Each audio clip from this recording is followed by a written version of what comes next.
Hoje nós vamos compartilhar, antes de você ler Êxodo 2, deixa aberto aí. Antes de nós lermos, eu quero dar um contexto para você sobre a vida desse homem que a gente vai falar hoje. Irmãos, um dos homens mais importantes da história, um dos homens mais respeitados e admirados da história até hoje. Eu esqueci de falar isso no primeiro culto, mas, irmãos, Moisés, falei o nome dele, né? Não era para falar agora, mas falei. Mas esse homem, esquece que eu falei Moisés. Esse homem, ele foi tão admirado, tão respeitado, que o Satanás queria o corpo dele depois que ele morreu. Olha só, irmão. O próprio diabo falou assim, eu quero o corpo desse cara. Esse cara, eu preciso do corpo dele, porque se eu pegar o corpo dele, eu vou tornar ele um deus, um ídolo aqui no mundo. De tão fera que esse cara foi. Esse cara foi demais. Aí a gente pensa assim, uau, esse foi Moisés. A gente pensa assim, meu Deus, eu nunca vou me comparar a esse Moisés, nunca que eu vou ser alguém assim. Mas a verdade é que um dos homens mais respeitados da história, até hoje para os judeus, o profeta mais importante de todos é Moisés, foi o homem que mais deu desculpas ao Senhor. O homem mais respeitado de todos foi o cara que chegou a irritar Deus. Lá em Êxodo, diz que a ira do Senhor se acendeu contra ele de tanta desculpa que ele deu. Então, irmão, tem solução para você ainda. E para mim também. E esse homem nasceu de um nascimento milagroso, né? Eu não tive nenhum, minha mãe está ali, né? Eu não tive nenhum milagre no nascimento, nasci normal, né? Mas tive vários milagres quando eu era pequeno. Um deles, né, quando eu tinha 3 anos, eu estava minha mãe vai se lembrar disso, né? A gente estava num culto no lar. Culto no lar não, culto em casa, mas era externo. E aí tinha um muro assim de 3 metros de altura. Aí pra você ver como é que eu era, né, irmão? Subi a escadinha do muro, fui lá em cima e pum! Achei que eu era um anjo. Achei que eu podia voar. Não sei o que aconteceu, mas pum! 3 metros de altura. E aí tinha uma senhora lá embaixo, a vó, esqueci o nome dela, eu chamava ela de vó até ela ir para o céu. Eu caí em cima das costas dela, coitada. Tadinha, irmão. Você imagina, ela estava lá no culto, orando, adorando a Deus, de olho fechado, de repente cai uns 60 quilos em cima, porque eu era 3 anos, eu devia de ter aí uns 10 quilos, calma. 60 quilos eu tenho hoje. Calma. Você não entende de física? Você entende de física? A física diz que um corpo de 10 quilos a tantos quilômetros por hora, a 3 metros de altura, ele vai virar 60. Então caiu ali aquele saco ali em cima, aquela criança em cima das... Irmãos, até ela morrer, ela tinha um problema na coluna por causa daquilo, tadinha. Mas ela salvou minha vida, glória a Deus por isso. Então eu tenho esse testemunho de vida. Quem aqui? Alguém tem um testemunho de quando você era pequeno, você quase morreu? Alguém aqui? Deixa eu ver. Olha aí. 1, 2, 3, 15 anos, né? Quase morreu. Aí. Moisés foi assim também. Irmãos, Moisés nasceu na pior época que alguma criança podia nascer. Porque Moisés nasceu exatamente quando o faraó deu a lei, olha, se nascer menino, joga no rio. Se nascer menino, mata. Se nascer mulher, pode deixar, mas se nascer menino, pode matar. Então, irmãos, ele nasceu na pior época que um menino podia nascer. E aí a mãe dele, milagrosamente, escondeu ele por 3 meses. Não sei como se esconde uma criança de 3 meses, né? Que chora. Mas ela escondeu, ela já começou um milagre na vida dele. Depois teve aquela questão, a filha do faraó encontrou ele no rio. Olha, uma criança no rio, irmão. Olha o milagre na vida dele. Vida milagrosa, irmão. No rio, bebê de 3 meses. A filha do faraó encontra ele. Cria ele. A própria mãe dele cria ele e dá ele identidade. A mãe dele criou ele assim, ó, Moisés, você vai ser grande. você vai ser poderoso, você nasceu para grande coisa, Deus te livrou com um propósito, Moisés, Deus tem um propósito na sua vida. E aí Moisés cresce com isso na cabeça, vai para o Egito, é criado pela filha do faraó, e aprende a ciência, aprende tudo aquilo, e de repente agora Moisés já tem uns 20 e poucos anos, 30 anos, não sei quantos anos, e aí, irmãos, aquele homem tinha uma autoestima muito boa, aquele homem era curado, sarado, aquele homem, ele olhava no espelho e ele falava, rapaz, você tem um propósito, porque Deus te tirou do rio, porque Deus te preservou, e você é um príncipe. Olha Moisés, eu sou um príncipe, eu vou fazer. Como muitos de nós, até um certo momento da nossa vida, porque ninguém, irmãos, pensa bem, até um certo momento da nossa vida, ninguém acha que vai ser nada. É ou não é, irmão? Você já viu alguma criança brincando de ser perdedor? Numa brincadeira, a criança quer ser sempre quem? O policial. Quer ser sempre o herói. Quer ser sempre o astronauta. Criança nunca quer ser o perdedor. Por quê? A criança cresce achando que não, eu vou ser. Eu vou mudar o mundo. Não é verdade, gente? A gente cresce, a gente pensa assim, eu nasci para algo maior, eu vou mudar o mundo, eu sou capaz. E era assim que Moisés achava. Até que um dia ele encontrou com um egípcio, e ele mata o egípcio, esconde o egípcio na areia, e aí aquilo é descoberto. E de repente, olha bem, alguém que batia no peito e dizia o seguinte, eu sou capaz, eu vou mudar o mundo. De repente uma reviravolta na vida dele. E ele se torna um assassino fugitivo de Faraó. Vai para o deserto de Midian. E o tempo vai passando e destruindo a autoestima dele. Porque o tempo é terrível para destruir nossa autoestima. É ou não é? E aí a gente se esconde num deserto. E a gente começa a pensar, eu não vou dar em nada. Sabe aqueles sonhos que eu tinha? De ser feliz, de construir, de mudar o mundo, de Deus me usar. Ah, esquece isso. Isso é coisa de criança, é coisa de adolescente. Agora é a vida real. A vida real é deserto. A vida real é, eu não vou ser nada disso mais. Porque eu não me sinto capaz. Eu me sentia muito capaz, mas as coisas da minha vida vieram batendo tanto, que agora eu me conformei com um lugar isolado no deserto. E essa é a verdade de muitos de nós. Sim ou não, irmãos? A gente hoje se olha no espelho e fala assim, eu não sou nada. Eu sou só um pastor de ovelhas no deserto. É aqui que vai terminar a minha vida. E aí a gente chega aqui, Moisés estava assim. Mas de repente em Êxodo capítulo 3, no verso 10, nós temos Deus encontrando com Moisés. E eu quero começar dizendo uma coisa para você nessa noite. Presta atenção aqui. Deus, Ele sempre te encontra nos piores momentos da sua vida. Deus, Ele sempre encontra você nos piores momentos. Nos momentos onde você está arrasado, a sua autoestima está lá embaixo.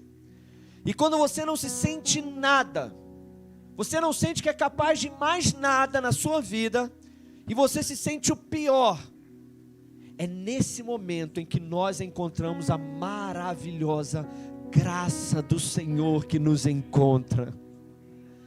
E aqui Moisés tem um encontro com Deus, e no capítulo 2, no verso 10, Deus chama ele para o impossível. 3:10.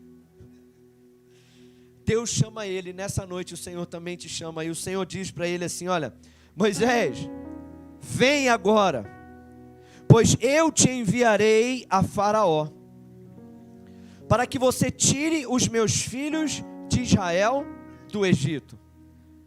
E então Moisés disse a Deus, o que Moisés disse a Deus?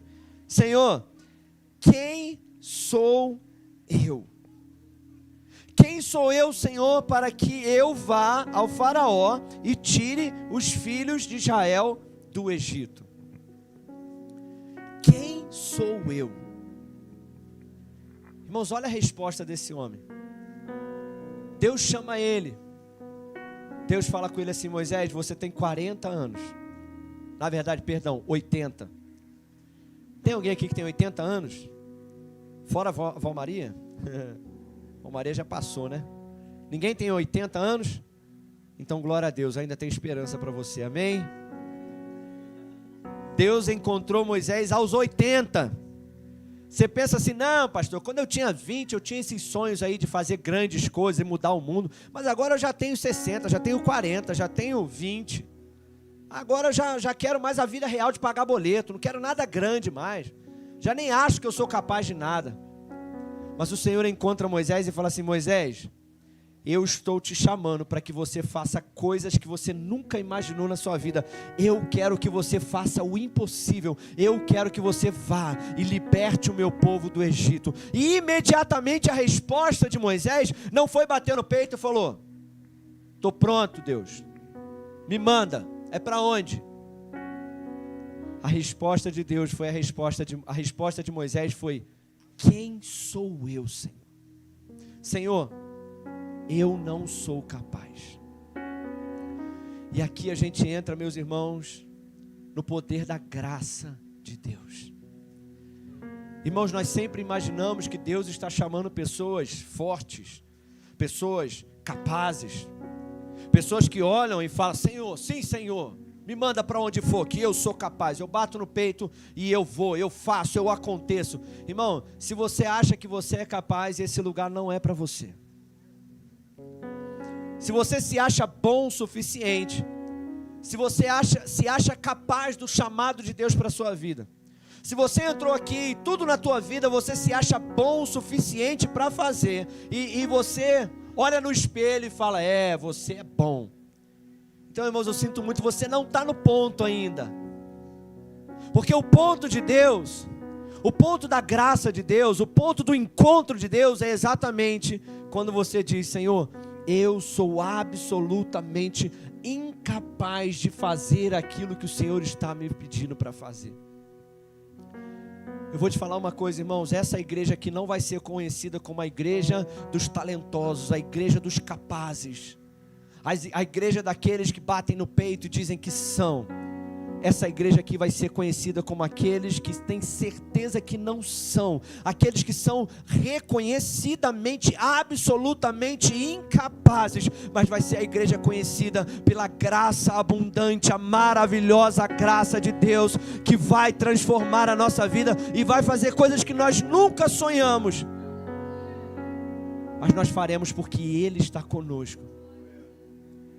Porque, irmãos, nós estamos constantemente olhando para as nossas fraquezas, a nossa tendência ao autoexame diante de Deus, e achamos que Deus está chamando alguém à altura. Sabe qual é a mensagem de hoje em dia? Olha aqui para mim. As mensagens que estão em alta hoje em dia é: você é capaz. Sim ou não? A mensagem que está em alta hoje em dia: não, você é bom, você tem capacidade, você tem habilidade, você vai fazer, você vai mudar o mundo.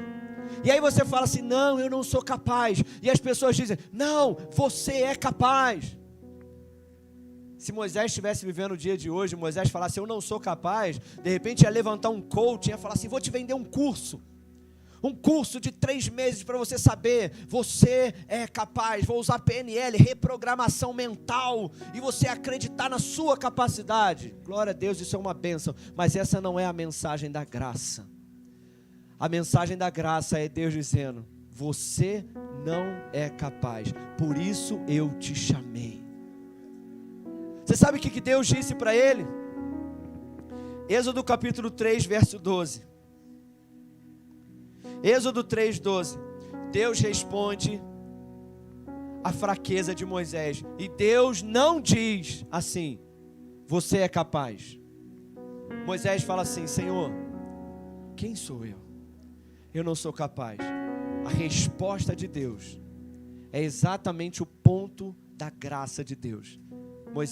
Deus diz o seguinte a Moisés: Moisés, certamente eu serei contigo. Moisés, eu serei contigo, e esse é o sinal para ti que eu te enviei. Quando você tiver tirado o povo do Egito, vocês servirão a Deus, a mim, nesse monte. A mensagem atual, a mensagem que todos querem ouvir é: foca na capacidade humana, foca na autoajuda, foca no esforço próprio, foca na sua capacidade. Você vai conseguir, você vai conseguir, você vai conseguir. Só que, irmãos, a verdade é que isso não funciona. Isso não está dando certo, irmão. Porque a verdade é que quanto mais as pessoas falam que nós somos capazes, parece que mais a gente se sente incapaz. Mais alguém? Mais alguém assim? Ou só eu? Parece que quanto a gente mais a gente ouve essas mensagens, parece que não alimenta.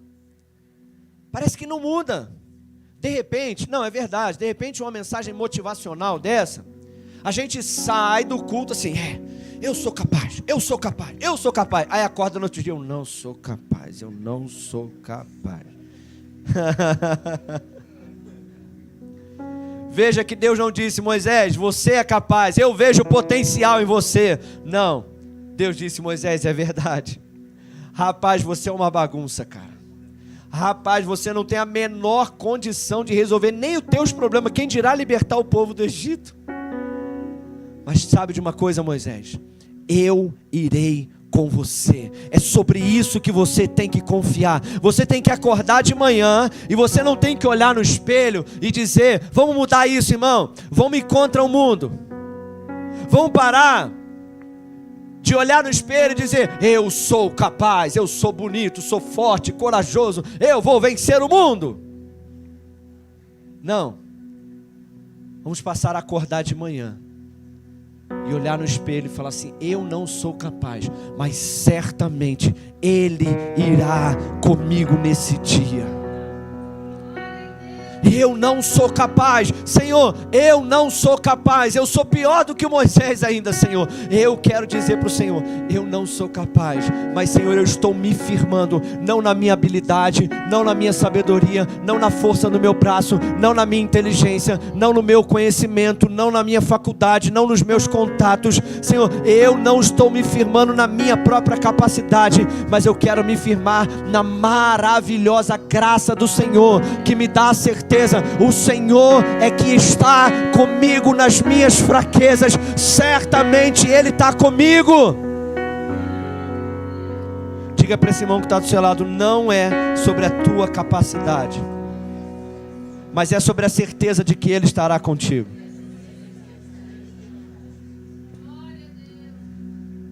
Guarda isso aqui. Deus nos chama para realizar o impossível, para que a única forma de realizar seja através do relacionamento com Ele. Você entende isso? Deus te chama para realizar o impossível. Como? Só tem um jeito: se Ele estiver comigo. Vou te dar alguns exemplos aqui. Deus nos chama para sermos santos. E aí é que muitos falham, porque dizem o seguinte: não, eu vou vencer o pecado, eu consigo vencer o pecado. Quem consegue vencer o pecado no mundo corrompido por ele? Pastor, como que eu venço o pecado? Certamente Ele está contigo, porque Ele está contigo, você vence. Senão você não vence, irmão. Ele nos chama, querido, para sermos pais e mães. Quem é pai e mãe aí? Deixa eu ver. Irmãos, que missão impossível, hein? Que missão impossível criar um filho. Filho não vem com manual de instrução. E se viesse, tinha que vir com um manual personalizado para cada um, porque não é igual televisão. Televisão é tudo igual. É feito em escala, né? Agora filho não, irmão. Nasce um é de um jeito, nasce outro é de outro. Nasceu uma menina, falei, misericórdia. Aí criei até os 15, falei, agora eu sei. Agora eu sei criar filho. Aí nasceu um filho, falei, agora? Já não sei mais o que eu faço, né? Glória a Deus, que Deus me deu graça, que a minha está com 22 anos, está aí na presença do Senhor. Mas se você pensa assim, pastor, então grava um curso agora. de como criar filho? Eu não sei, irmão. Sabe por quê? Porque eu criei a minha, mas a tua é diferente da minha. Então como é que a gente faz? Irmão, se o Senhor não estiver contigo, você não é capaz de criar bons filhos para o Senhor. O Senhor chama os maridos para coisas impossíveis. O Senhor chama os maridos não apenas para amar a sua esposa, mas tem uma palavra na Bíblia lá, uma ordem na Bíblia que é ainda mais difícil do que amar. A Bíblia diz no livro de Colossenses, se eu não me engano, maridos, não se irritem contra as suas esposas. Irmão, pensa numa coisa impossível. É impossível, irmão. É impossível.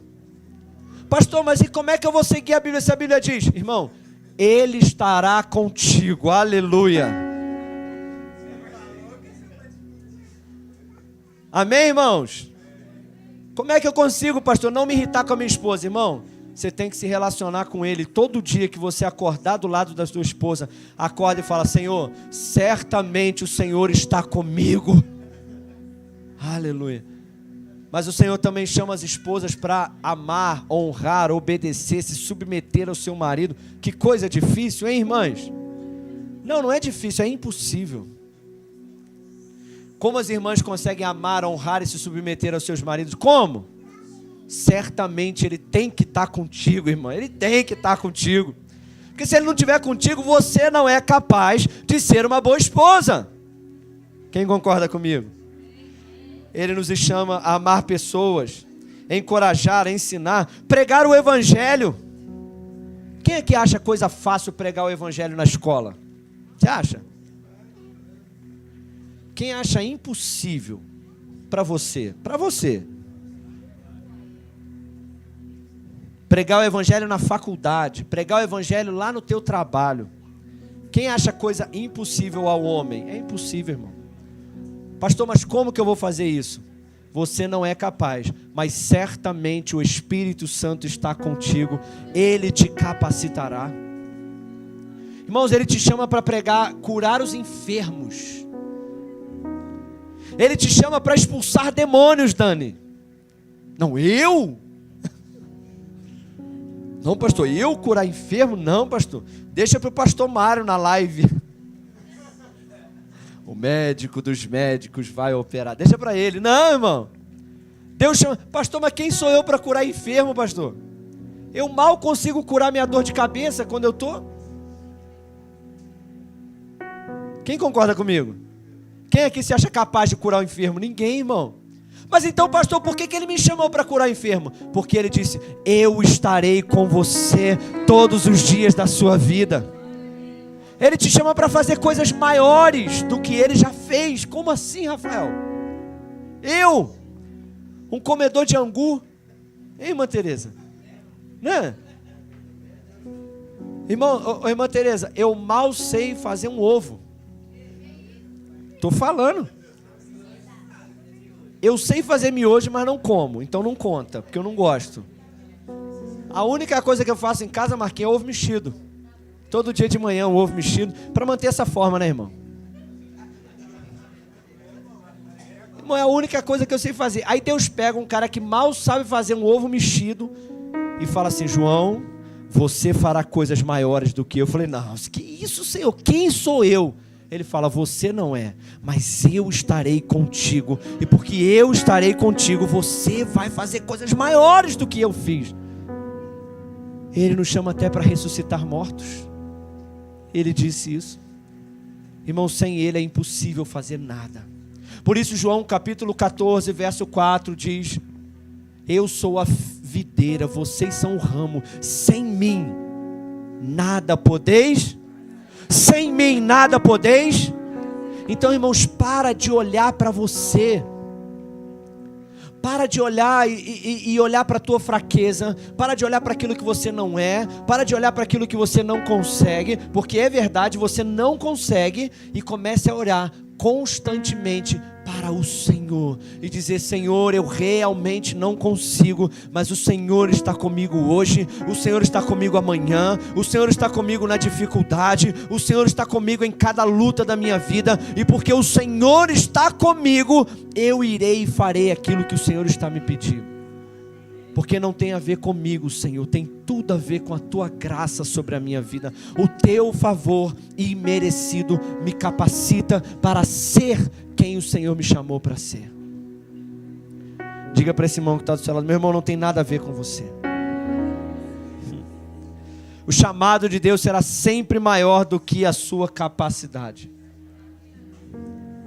O chamado de Deus será sempre maior do que a tua capacidade. Você sempre se sentirá menor do que aquilo que Deus está te chamando para fazer, para que a glória seja sempre dele e não tua. Quem está entendendo aqui? Mateus capítulo 28, verso 10, o Senhor diz: eis que eu estarei contigo todos os dias, até a consumação dos séculos. Eu quero te perguntar uma coisa nessa noite: aonde está Jesus no teu testemunho?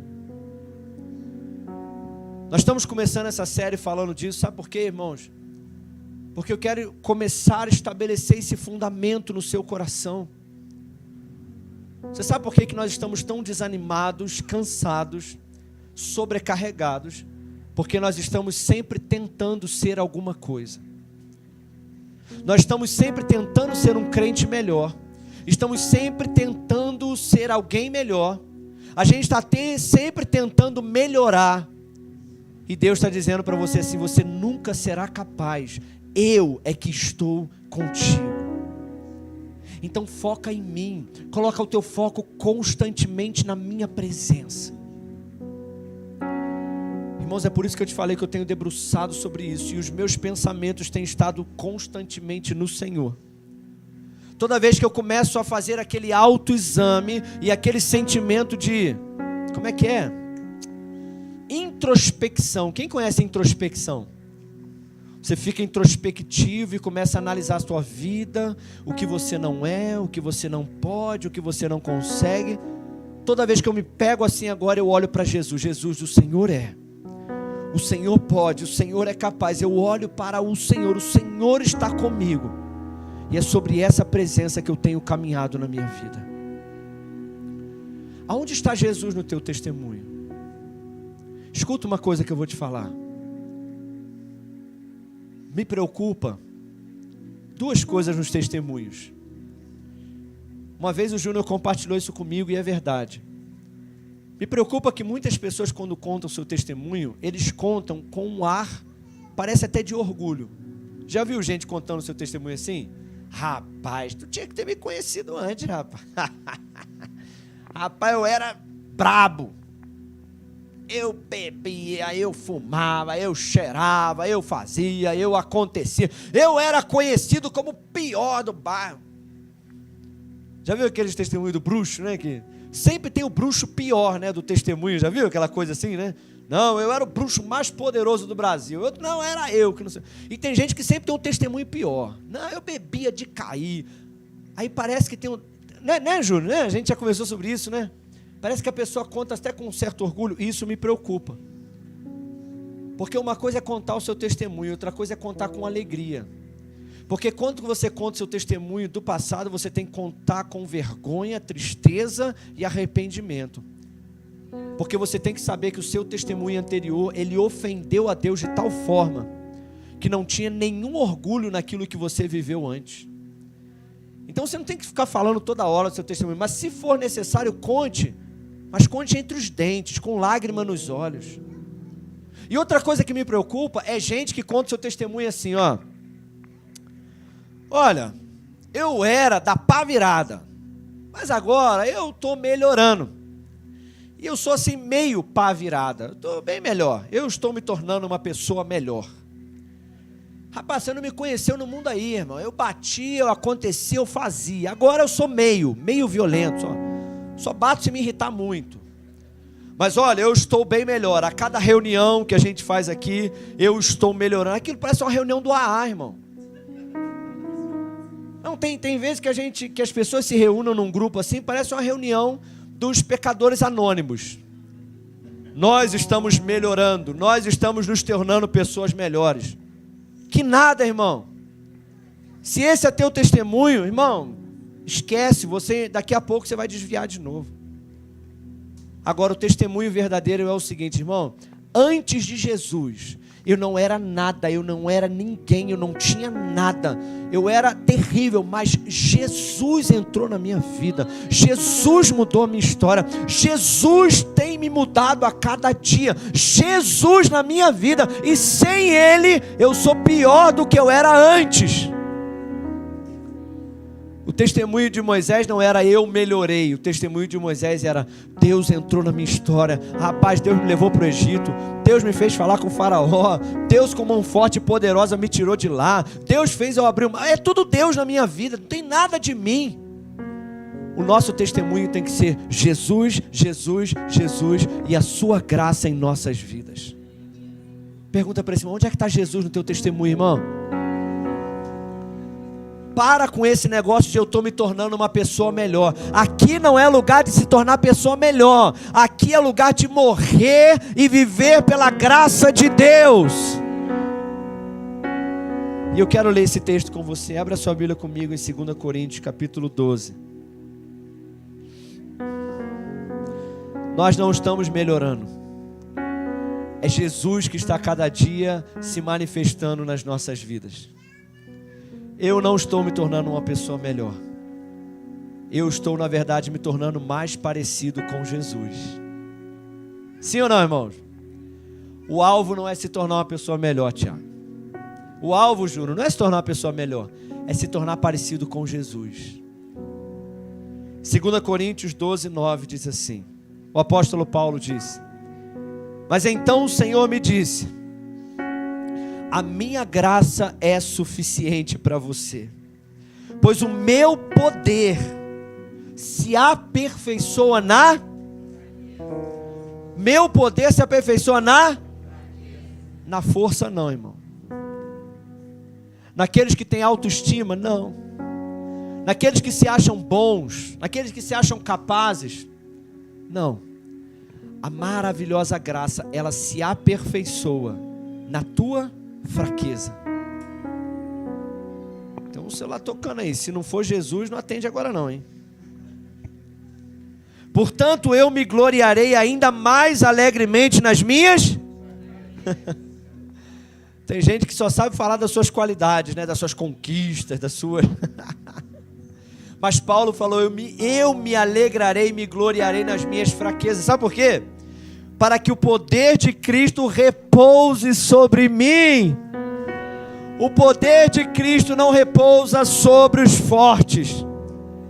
O poder de Cristo repousa sobre os fracos. E eu quero ler uma outra tradução. Escuta isso, não está aqui. Escuta agora, preste atenção.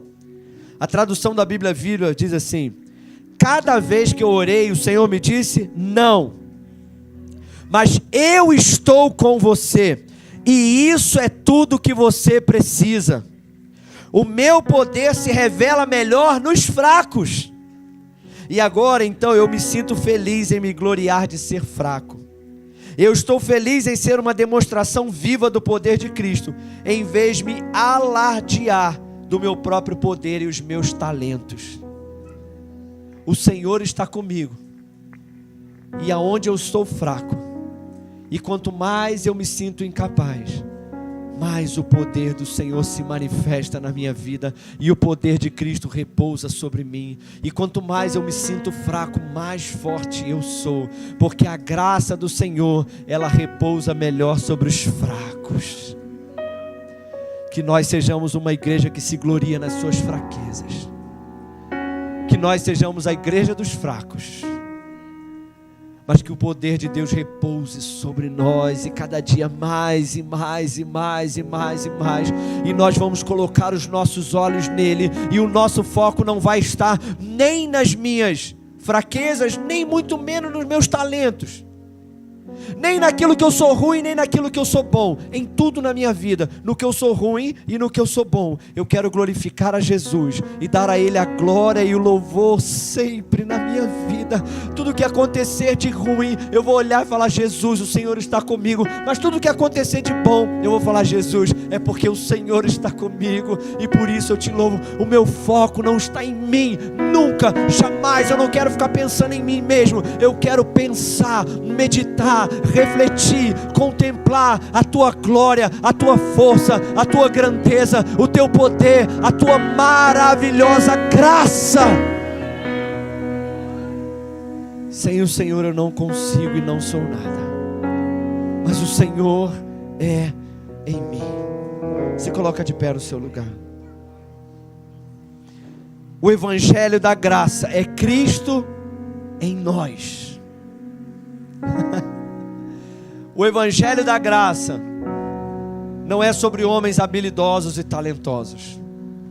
O Evangelho da graça é Cristo em nós, a esperança da glória.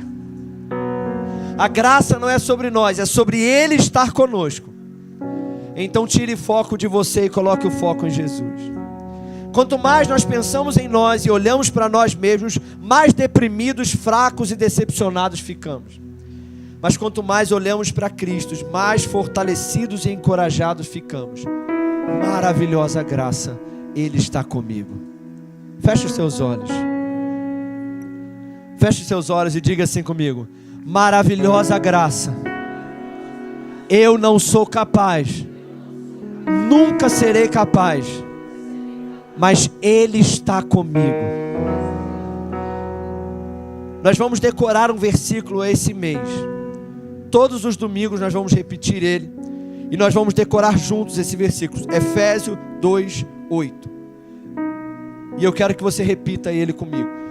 Diga assim comigo: porque pela graça sois salvo pela fé. Isso não vem de vós, é dom de Deus. Agora diga de forma pessoal assim, diga assim: porque pela graça eu sou salvo por meio da fé. Isso não vem de mim, é um dom de Deus. Bota a mão no teu coração, deixa eu orar por você. Senhor, esse é o mês da graça. Senhor, e muitos aqui têm se sentido, Senhor Deus, tão cansados e sobrecarregados de uma vida religiosa que só exige, só cobra e só diz: você tem que ser bom, você tem que ser melhor, você tem que fazer isso, você tem que fazer aquilo. E cada dia mais estamos mais deprimidos e nos sentindo cansados. Mas a graça de Deus não diz você tem que fazer, mas antes de enviar Ele diz: eu sou contigo. Sim, você não é capaz. O que eu te chamo para fazer e viver não é pela tua capacidade, é pela minha presença. Senhor, que esse mês seja um mês disruptivo. Que esse mês venha romper com as barreiras da religiosidade, do engano, do ensino religioso que traz peso para nós. Mas que esse mês seja um mês de nos encontrarmos com a graça, com a presença, e colocarmos constantemente o nosso foco em Jesus, o autor e consumador da nossa fé. Que Ele seja o foco das nossas orações, da nossa adoração, dos nossos pensamentos. Que Ele seja o foco de tudo em nossa vida. Que venhamos pensar menos em nós e mais nele. Nós oramos por isso, Senhor, no nome de Jesus. Amém. Quem recebe essa palavra diz amém.